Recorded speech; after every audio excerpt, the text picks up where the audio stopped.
ასევე მისი ძმა, ჯეიკ პოლი, რომელიც ყველას გონია, რომ იუთუბერი განებირებული ბავშვია, გარდა UFC-ს ჩემპიონებს თიშავს კრივში და ძალიან წარმატებული სპორტული კარიერა აქვს. მასაც ეგეთი იმიჯი აქვს.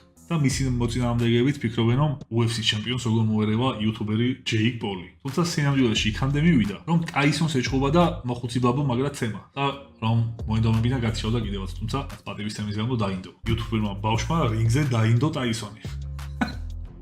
ეგ რეალობა მოვიდა. ხოდა მის მასაც ეგეთი იმიჯი აქვს. ეგეთი იმიჯი აქვს ასევე შონ ომალის, რომელსაც წაუგებელი სერია ჰქონდა, სულ UFC-ში ჩემპიონი იყო, ამათი ძმაკაცია და ისიც უდიდესი სტარია მსოფლიოს მასშტაბით, უბრალოდ არ გამომართლა, რომ მის ზონაში მაინც და მაინც მედაპა გაიჩიტა.